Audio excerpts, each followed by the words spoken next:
இயேசுவே நன்றி. ஹalleluya. Praise the Lord. Praise you Jesus. Thank you Jesus. உமது இரத்தத்தால் எங்களை கழுவும் ஆண்டவரே, தூய்மையாக்கும் விடுதலை தாரும். அனைத்து விதமான கட்டுகள் உடைக்கப்படட்டும். ஞானத்தை பொழிந்தருளும் ஆண்டவரே. கண்களும் காதுகளும் திறக்கப்படட்டும். எங்களோட உறவாடும் ஆண்டவரே, வார்த்தையால் எங்களை வழி நடத்தும் ஆண்டவரே, வார்த்தைக்கு ஏற்றபடியாக வாழக்கூடிய கிருபை எங்களுக்கு ஒவ்வொருத்தருக்கும் தாரும் ஆண்டவரே. இயேசுவே நன்றி. ஹalleluya. Praise the Lord. Praise you Jesus. Thank you Jesus.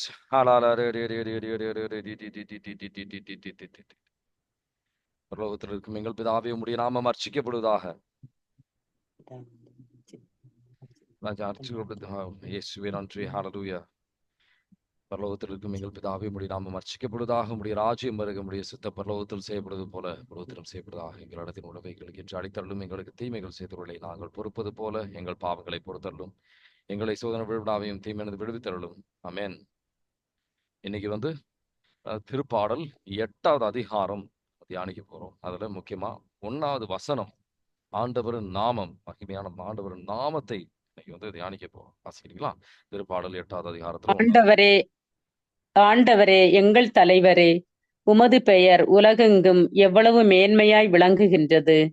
உமது மாட்சி வானங்களுக்கு மேலாகவும் உயர்ந்துள்ளது. ஆமீன். ஆமீன். ஆண்டவரின் மாட்சி வானத்துக்கு மேலாக உயர்ந்துள்ள மாட்சி. ஆண்டவரின் நாமத்தை நம்ம ஆண்டவரின் நாமத்தை அவர் பல இடத்துல விபிலியத்துல வெளிப்படுத்துவதை நம்ம பார்க்கணும். யாவே கடவுள் அப்படின்று அவரு வெளிப்படுத்துகின்றார். அவரு வெளிப்படுத்தும் போது நம்ம அதுக்காக நம்ம அதை முழுமையாக புரிஞ்சுக்கிட்டோம் அப்படின்றது கிடையாது. அவர் நம்ம காலகட்டத்திற்கு ஏற்றபடியாக அவரு ஒரு நமக்கு புரியும்படியாக ஒரு வெளிப்படுத்துதலை அவர் தருகின்றார். சரிங்களா? கடவுள் யார் அப்படின்னு நம்ம முழுமையாக புரிஞ்சுக்க முடியாது. அதுதான் முக்கியமான ஒரு விஷயம். நம்ம புரிஞ்சுக்க போற விஷயம் இன்னைக்கு. கடவுளை முழுமையா புரிஞ்சுக்க முடியாது. அவரோட செயல்கள் வழியாக, அந்த ஆண்டவரின் வார்த்தை வழியாக சில விஷயங்கள், நம்ம சில குணாதிசயங்களை நம்ம ஒரு அளவுக்கு நம்ம புரிஞ்சுக்கலாம். அதையும் முழுமையா நம்மளால புரிஞ்சுக்க முடியாது. விடுதலை பயண நூல் 3வது அதிகாரத்துல 14வது வசனம், நான் நானாகவே இருக்கின்றேன் அப்படின்றது ஒரு முக்கியமான விஷயத்தை கடவுளை பற்றி அவரை வெளிப்படுத்துகின்றார். மோசே பேரு கேட்பாரு, உங்க பேர் என்ன, உங்களை யார் அப்படின்னு சொல்லி நாம் அறிமுகப்படுத்துவது இஸ்ரேல் மக்களுக்கு அப்படின்னு சொல்லும் போது இந்த மாதிரி ஒரு விஷயத்தை வெளிப்படுத்துகின்றார். வாசிக்கிறீங்களா? கடவுள் மோசேயை நோக்கி, இருக்கின்றவர் நானே என்றார். மேலும் அவர், நீ இஸ்ரேல் மக்களிடம் இருக்கின்றவர் நானே என்பவர் என்னை உங்களிடம் அனுப்பினார் என்று சொல் என்றார். ஆமீன். ஆமீன். இருக்கின்றவராக நான் இருக்கின்றேன் அப்படின்னா அவர் என்ன வெளிப்படுத்த விரும்புகின்றார் அப்படின்னு பாத்தீங்கன்னா, அவர் அவருக்கு ஒரு தொடக்கமோ ஒரு முடிவோ கிடையாது. இப்ப நம்ம உயிர் வாழுகின்றோம் அப்படின்னு சொன்னா ஆண்டவரின் அன்புல ஆண்டவரோட நம்ம பாதுகாக்கின்றார். அவர் நமக்கு பொருளாதாரம் எல்லாமே அவர் தருகின்றதில் நம்ம பெற்று நம்ம வாழுகின்றோம். நம்ம வாழ்வதற்கு அவர் நினைக்கல அப்படின்னு நம்ம நினைக்கல வேண்டாம் அப்படின்னா நம்ம இருக்க மாட்டோம், நம்ம இறந்துரும். ஆனா நம்ம இருக்கணும் அப்படின்றது அவருக்கு அந்த மாதிரி ஒரு சோர்ஸ் கிடையாது. இந்த உலகம் இருக்கிறதுக்கு இந்த சூரியன் இருக்கணும். சூரியன் இல்லைன்னா இந்த உலகம் இருக்காது. மாதிரி ஒரு ஒரு சோர்ஸ் இருக்கு. ஒரு ஒரு இந்த படைப்பு நிலைத்திருப்பதற்கு அவரோட கிருபை இல்லாம நம்மளால நிலைத்திருக்க முடியாது. ஆனா அவருக்கு அந்த மாதிரி கிடையாது. அவருக்கு இப்ப நமக்குள்ள சில மாற்றங்கள் இருக்கும். நான் சின்ன வயசுல 20வது சரி 18வது வயசுல 1வது வயசுல இருக்கிறது நம்ம மாறிக்கிட்டு இருக்கிறோம். நம்ம இன்னும் பெட்டர் ஆகிட்டு இருக்கிறோம். நம்ம புரிதல்ல நம்ம சரீரத்துல ஒரு வளர்ச்சிகள்லாம் இருக்கும். கடவுளுக்கு ஒரு மாற்றத்துக்குரியவர் கிடையாது. அவருக்கு மாற வேண்டிய ஒரு அவசியமும் கிடையாது. அவர் நிறைவானவர். அவர் இந்த டைமுக்கு உட்பட்டவர் கிடையாது. இந்த டைமுக்கு உட்பட்டவர் கிடையாது. அவர் வெளியில அன்சேஞ்சிங் மாறாதவர். மலாக்கியின் புத்தகம் 3வது அதிகாரத்துல 6வது வசனம், நான் மாறாதவர் அப்படின்னு அவரு வெளிப்படுத்துகின்றார் அவரையே. வாசிக்கிறீங்களா? மலாக்கி 3ல. யாக்கோபின் பிள்ளைகளே, ஆண்டவராகிய நான் மாறாதவர், ஆதலால் தான் நீங்கள் இன்னும் அழியாதிருக்கிறீர்கள். ஆமீன். ஆமீன். ஆனா நம்ம செய்யற மிக ஒரு என்ன சொல்ற பெரிய தவறு என்ன அப்படின்னு பார்த்தீங்கன்னா, அவர் வந்து மனிதனாக நம்ம பல நேரத்துல வந்து அவரை பார்க்கிறோம். அது நம்ம செய்கின்ற ஒரு மிகப்பெரிய தவறு. அவர் மாற்றத்துக்குரியவர் அப்படின்னு நம்ம சிந்திக்கின்றோம். அந்த மாதிரி வந்து சிந்திப்பது ஒரு தவறான விஷயம். எண்ணிக்கை நூல் 23வது அதிகாரத்துல 19வது வசனம். நான் கடவுள் மனிதன் அல்ல. அவரு பொய் சொல்ல மாட்டாரு. அவர் மனதை மாற்றுகின்றவர் கிடையாது. எண்ணிக்கை நூல் 23:19 வாசிக்கிறீங்களா? பொய் சொல்வதற்கு கடவுள் மனிதன் அல்லர். மனதை மாற்றிக்கொள்ள ஒரு மனித பிறவியும் அல்லர். அவர் சொல்லியதை செய்யாமல் இருப்பாரா? அல்லது உரைத்ததை நிறைவேற்றாமல் இருப்பாரா? ஆமீன். அவர் சொன்னார் அப்படின்னா அவர் நிறைவேற்றுவார். மாற்றத்துக்குரியவர் கிடையாது.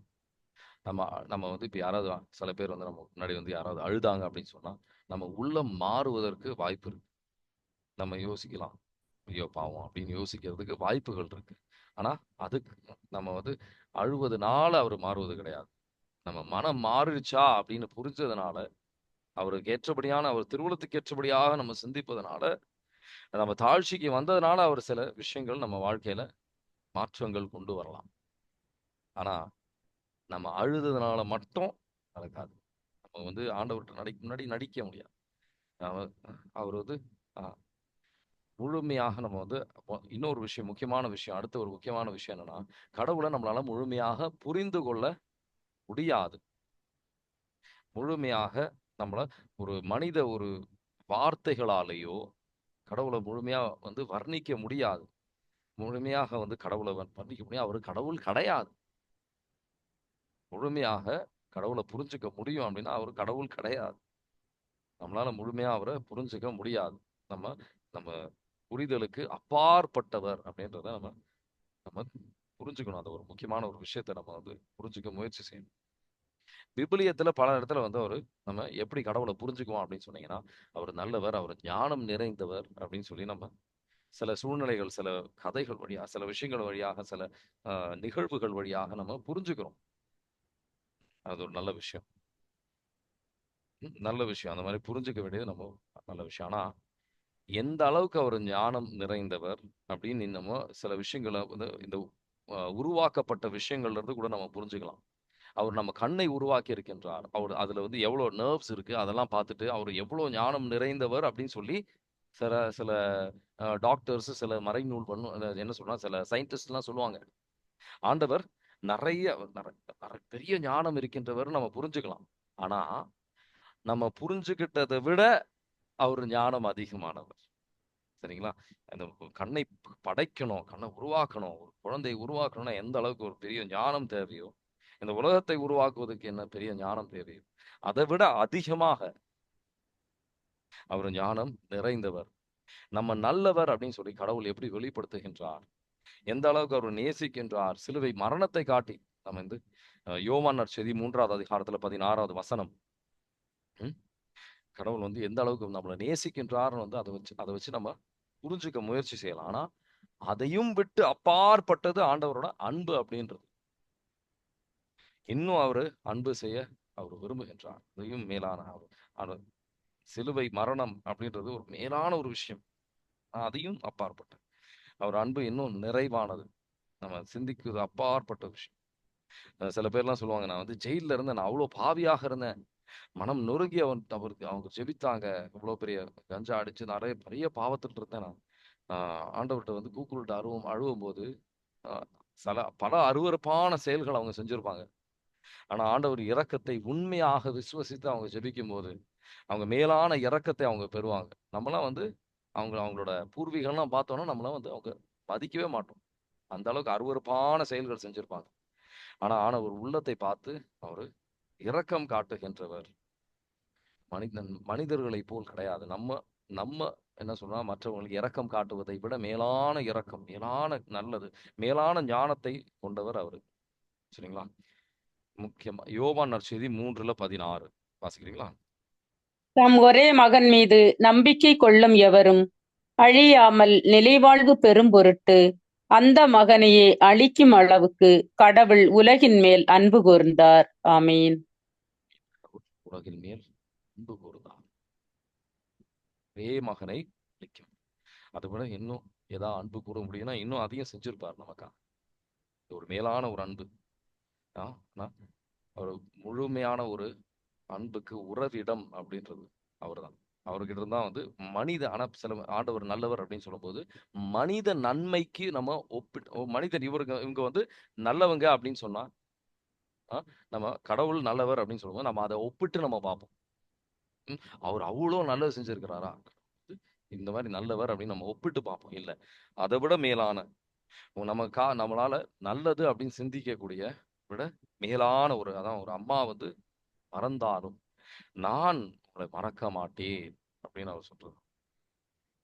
இன்னும் ஆண்டவரை இன்னும் ஆழமாக அவர் அவரு அவரையே வெளிப்படுத்துவதற்காக, அவர் யார் என்று வெளிப்படுத்துவதற்காக நமக்கு புரிகின்ற விதத்தில் சில விஷயங்களை அவரு விவிலியத்திலையும் நம்ம வாழ்க்கையிலையும் அவரு அனுமதிக்கின்றார். சில விஷயங்களை அவர் செய்து அவர் வெளிப்படுத்துகின்றார். அதை விட மேலான ஒரு அன்பும், அதை விட மேலான ஒரு ஞானத்தையும் அவரு கொண்டிருக்கின்றார் அப்படின்றத நம்ம புரிஞ்சுக்கணும். அவர் அன்புல இதெல்லாம் அவர் ஒரு அவரோட அன்பின் சின்ன சின்ன வெளிப்படுத்துதல்கள், அவ்வளவுதான். இன்னும் அதிகமா அவர் அன்பு செய்யறதுக்கு அவர் தயாராக இருக்கின்றார். இன்னும் அதிகமான ஞானத்தை கொண்டிருக்கின்றவர் அவர். ஏலோஹிம், இது வரைக்கும் யாவே என்ற கடவுளை பற்றி, நானாக இருக்கின்றேன் யாவே என்ற கடவுளை பற்றி நம்ம தியானித்தோம். ஏலோஹிம் அப்படின்ற ஒரு வார்த்தை வழியாக அவர் வெளிப்படுத்துவது என்ன அப்படின்னு பார்ப்போம். ஏலோஹிம் அப்படின்னு பார்த்தீங்கன்னா தொடக்க நூல் 1வது அதிகாரம் ஏலோஹிம் அப்படின்ற ஒரு வார்த்தை வழியாக அவர் எல்லாம் உருவாக்கின்றது. எல்லாம் உருவாக்கப்பட்டது எதற்காக உருவாக்கப்பட்டது அப்படின்றது. இந்த கடவுள் தியோஸ் அப்படின்னு சொல்லுவாங்க. தியோஸ் அப்படின்வாங்க. அது கடவுள், எல்லாம் வல்ல கடவுள்ன்றது மட்டும் இல்லை, அவர் கடவுளாக இருக்கின்றார் அப்படின்னு அவர் வெளிப்படுத்துகின்றார். நம்ம எல்லாருமே படைக்கப்பட்டது அவர் தான் படைக்கின்றார். எல்லாமே அவருக்காக படைக்கப்பட்டது அப்படின்னு சொல்லி, சரிங்களா? அவரு தான் நம்மளை நம்ம பாதுகாக்கின்றார். நம்மள அவர் தான் அது கடவுள் அப்படின்ற ஒரு விஷயத்தை அவர் வெளிப்படுத்துகின்றார். அபா அப்படின்ற ஒரு விஷயத்தை வைத்து ஆண்டவர் மூவரு கடவுள் பாவாக இருக்கின்றார் அப்படின்ட்டு, மூவரு உடன்படிக்கையின் கடவுள் அப்படின்னு சொல்லி அவரையே வெளிப்படுத்துகின்ற ஒரு சூழ்நிலையை நம்ம பார்க்கிறோம். அதே விடுதலை பயண நூல் 3வது அதிகாரத்துல 14 இல்லாம 15வது வசனத்தை எடுத்து வாசித்து பார்த்தீங்கன்னா அப்பா அப்படின்னு சொல்லி அவர் வெளிப்படுத்துகின்றார். வாசிக்கிறீங்களா? விடுதலை பயண நூல். கடவுள் மோசேயை நோக்கி 15. கடவுள் மீண்டும் மோசேயை நோக்கி பின்வருமாறு கூறினார்: நீ இஸ்ரேல் மக்களிடம், உங்கள் மூதாதையரின் கடவுளாகிய ஆண்டவர், ஆபிரகாமின் கடவுள், ஈசாக்கின் கடவுள், யாக்கோபின் கடவுள் என்னை உங்களிடம் அனுப்பியுள்ளார் என்று சொல். இதுவே என்றென்றும் என் பெயர், தலைமுறை தலைமுறையாக என் நினைவு சின்னமும் இதுவே. ஆமீன். தலைமுறை தலைமுறையாக நினைவு சின்னம். அப்பாவாக அழைக்கப்பட அவர் ஆசைப்பட்டு நம்ம மத்தியில் இருக்கின்றார். மார்க் நற்செய்தி 14:36 இயேசு ஆண்டவர் தந்தை அழைப்பதை நம்ம பார்க்கலாம். இயேசு ஆண்டவர் அப்பா அப்படின்னு சொல்லி அவர் அழைக்கின்றார். ஒரு நெருக்கமான உறவுக்கு நம்ம ஒவ்வொருத்தரையும் அழைக்கின்றார். அந்த மார்க் நற்செய்தி 14:36 வாசிக்கிறீங்களா? அப்பா தந்தையே, எல்லாம் உம்மால் இயலும். இத்துன்ப கிண்ணத்தை என்னிடமிருந்து அகற்றும். ஆனாலும் என் விருப்பப்படி அல்ல, உம் விருப்பப்படியே நிகழட்டும் என்று கூறினார். ஆமீன். ஆமீன். அப்பா அப்படின்னு சொல்லி இங்க அழைக்கின்றார். கடவுள் இயேசு ஆண்டவர் அழைக்கின்றார். அற்புதமான ஒரு வார்த்தையினால அழைக்கின்றார். ஆனா பல நேரத்தில் இயேசு ஆண்டவர் அழைத்த அப்பா என்ற வார்த்தை நம்ம கேட்கும்போது நம்ம வாழ்க்கையில நம்ம தகப்பன், நம்ம அப்பா எப்படி இருந்தாரு, அதை நம்ம ஒப்பிட்டு ஆண்டவரை அழைக்கக்கூடிய நமக்கு வாய்ப்பு இருக்கு. ஆனா பல பல பேருக்கு நடந்த ஒரு பிரச்சனை என்ன அப்படின்னு சொன்னா, அவங்க அப்பா அந்த அளவுக்கு ஒரு நன்மை அவங்க பெற்றிருக்க மாட்டாங்க. அந்த அளவுக்கு அவங்களை நேசிக்கிறதுக்கு சில தடைகள் இருந்திருக்கலாம். அவங்க செய்த சில விஷயங்கள், சொன்ன சில விஷயங்கள், செய்யாத சில விஷயங்கள்னால, அவங்க வாழ்க்கையில அவங்க அனுபவிச்ச சில விஷயங்கள்னால, அவங்க அப்பாவை முழுமையாக நேசிக்க முடியாத சில சூழ்நிலைகள் இருக்கலாம். அதனால விண்ணக தந்தையை அப்பா என்று அழைக்கும் போது அந்த ஒரு நெருக்கத்தை அவங்களால அனுபவிக்க முடியாத ஒரு சூழ்நிலை இருக்கலாம். ஆண்டவரை அணுகி வருவதற்கு அந்த அப்பா என்ற முழுமையாக நம்ம மனிதர்களை ஒப்பிட்டு நம்ம பார்த்தோம் அப்படின்னு சொன்னா, நம்மளை முழுமையாக விண்ணக தந்தையை புரிஞ்சுக்க முடியாது. அவரை அணுகி வருவதற்கு நம்மளால முடியாது. அவரோட அன்பை ருசிக்க நமக்கு வாழ்க்கைக்கு ஒரு தடையாக இருக்கும். அதை விட ஒரு மேலான ஒரு அன்பு நம்ம சில நேரத்துல ஒரு மூவியில பார்த்துருக்கலாம், படத்துல பார்த்துருக்கலாம். இல்ல உங்க சகோதர சகோதரி நண்பர்களோட வீட்டுல அவங்க அப்பா அம்மாவோட அவங்களுக்கு இருக்கிற உறவை நீங்க பார்த்துருக்கலாம். அதை விட மேலான ஒரு தகப்பனாக இருக்கின்ற விண்ணக தந்தையை பத்தி நான் பேசிட்டு இருக்கேன். நம்ம லாங்குவேஜ், மனித வார்த்தைகளால நம்மளால அது வெளிப்படுத்த முடியாது. அவர் தருகின்ற அன்பு, அவரோட ஞானத்தை அது வழியாக நம்மளால புரிஞ்சுக்க முடியாது. அவரோட அதையும் விட்டு அப்பாற்பட்ட ஒரு விஷயம். அந்த இந்த இந்த நம்ம அனுபவங்களை விட்டு மேலான ஒரு தகப்பனாக அவர் இருக்கின்றார். இதெல்லாம் நம்ம எல்லாம் முழுமையான ஒரு அர்ப்பணத்திற்கு வரும்போது அவரோட அன்பின் கொஞ்சம் ஒரு ஒரு ஒரு துளியை நம்மளால ருசிக்க முடியும். அந்த ருசிக்கும் போது நம்ம ஆவியானவர் வழியாக கடவுளின் அன்பு நம்ம உள்ளத்தில் பொழியப்படும் போது அவர் அன்புல நிரப்பப்படலாம். அதுல ஆழப்பட முடியும். அதுக்காக முழுமையாக ருசிக்க முடியும் அப்படின்னு சொல்லி நினைக்காதீங்க. இன்னும் இன்னும் ஆண்டவரே, இன்னும் உங்க அன்புல நான் ருசிக்கணும்னு விரும்புறேன் அப்படின்னு சொல்லி அவர் அணுகி வாங்க. இன்னும் உங்களோட உறவுல நான் ஆழப்படணும் ஆண்டவரே அப்படின்னு சொல்லி அணுகி வாங்க. ரோமேருக்கு எழுதிய திருமுகம் 5வது அதிகாரத்துல 5வது வசனம், இதை வாசித்து அதை ருசிக்க ஆசைப்படுங்க. ரோமியருக்கு எழுதிய திருமுகம் 5:5 வாசிக்கிறீங்களா? அந்த எதிர்நோக்கு ஒருபோதும் ஏமாற்றம் தராது. ஏனெனில் நாம் பெற்றுள்ள தூய ஆவியின் வழியாய் கடவுளின் அன்பு நம் உள்ளங்களில் பொழியப்பட்டுள்ளது. ஆமீன். கடவுளின் அன்பை நீங்க ருசித்திருக்கிறீர்களா? அதை பெற்றிருக்கின்றீர்களா? அதுல நிறைவடைந்திருக்கின்றீர்களா? ஆண்டவரே, உங்ககிட்ட இன்னும் அதிகமான அன்பு இருக்கு நான் விசுவசிக்கின்றேன். இன்னும் இந்த அன்புனால என்ன நிரப்பும் ஆண்டவரே அப்படின்னு சொல்லி கேளுங்க. அவரோட அன்புனால, இன்னும் மேலான அன்புனால அவரு நிரப்புவா. கடவுள் நல்லவர், அவர் அன்பாக இருக்கின்றார். 1 யோவான் 4வது அதிகாரத்துல 8வது வசனம், God is love. அன்பாக இருக்கின்றார். அவர் நம்ம தண்டிப்பதும் அவர் அன்பின் வெளிப்படுத்துதல். 1 யோவான் 4:8 வாசிக்கிறீங்களா? அன்பில்லாதோர் கடவுளை அறிந்து கொள்ளவில்லை, ஏனெனில் கடவுள் அன்பாய் இருக்கிறார். ஆமீன். கடவுள் அன்பாக நம்ம ருசிக்கல அப்படின்னு சொன்னா மற்ற விதமான ஆண்டவரை பற்றி வெளிப்படுத்துகின்ற பல விஷயங்கள் நம்ம புரிஞ்சுக்க முடியாது.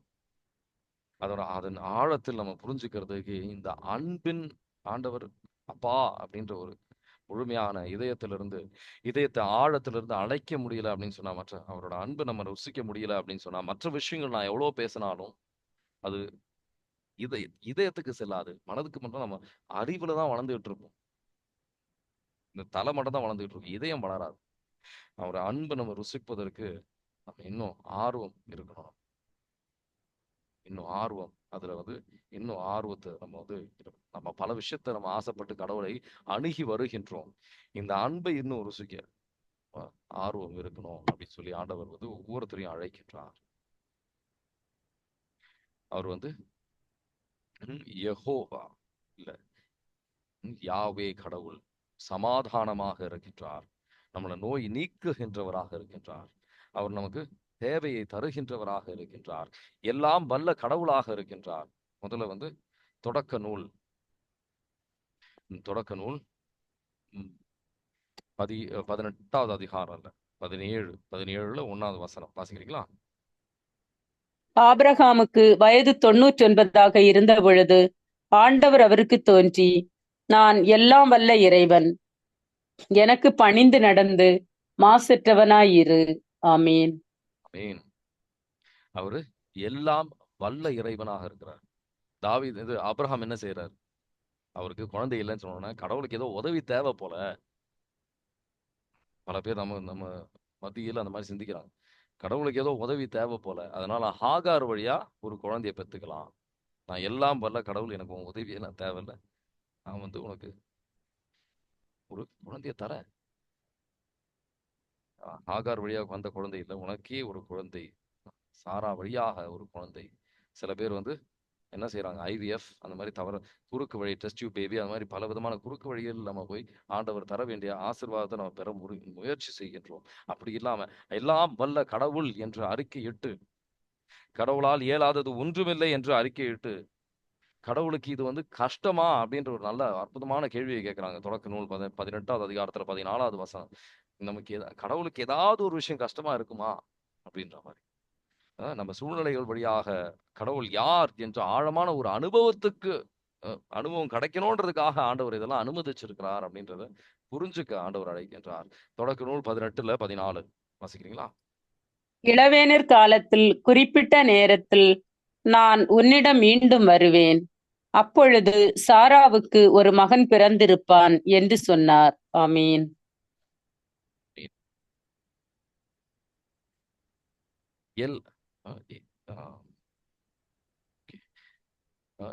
தொடக்க நூல் 22வது அதிகாரத்துல 14வது வசனம் எடுத்து வாசிப்பார்.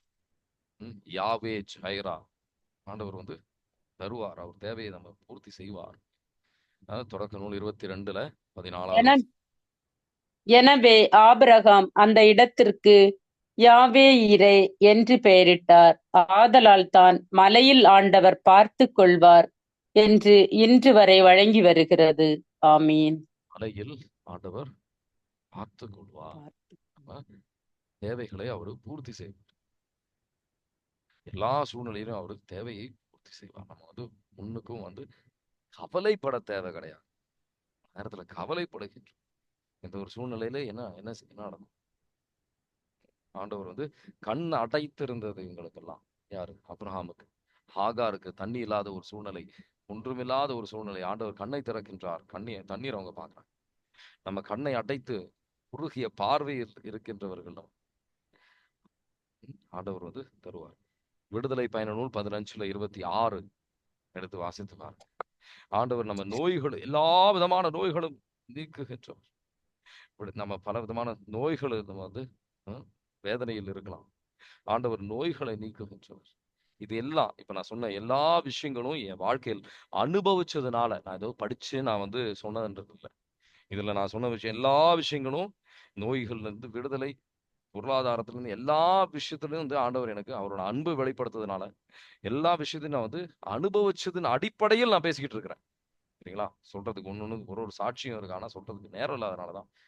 விடுதலை பயண நூல் 15:26 வாசிக்கிறீங்களா? மேலும் அவர், உன் கடவுளாகிய ஆண்டவரின் குரலுக்கு நீ அக்கறையுடன் செவிசாய்த்து அவர் பார்வையில் நலமாக தோன்றுவதை செய்து அவர் கட்டளைகளை பின்பற்றி அவர் சட்டங்கள் அனைத்தையும் கை கொண்டால், நான் எகிப்திற்கு வரச் செய்த கொள்ளை நோய்களை உன்மேல் வரவிட மாட்டேன், ஏனெனில் நானே உன்னை குணமாக்கும் ஆண்டவர் என்றார். ஆமீன்.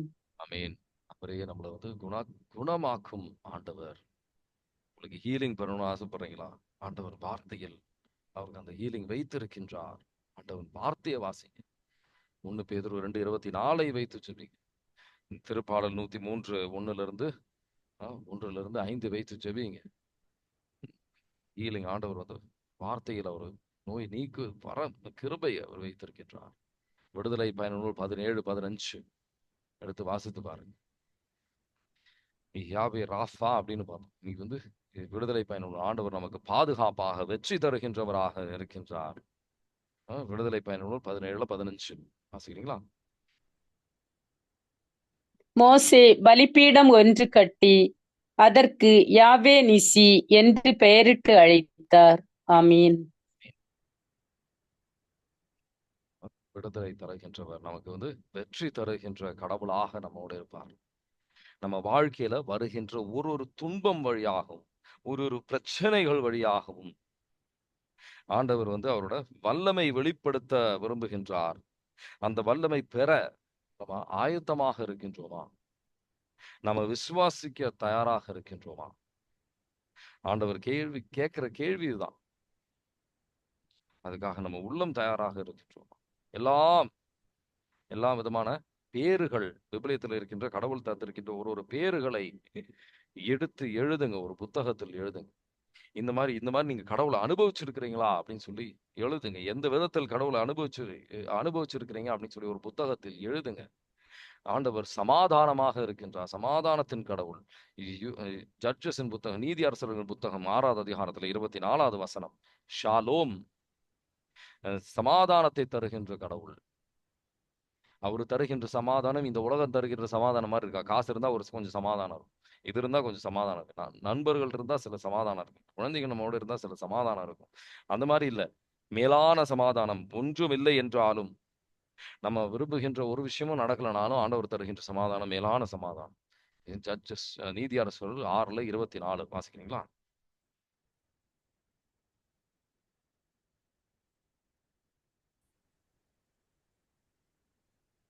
நீதியரசர்கள் 6:24.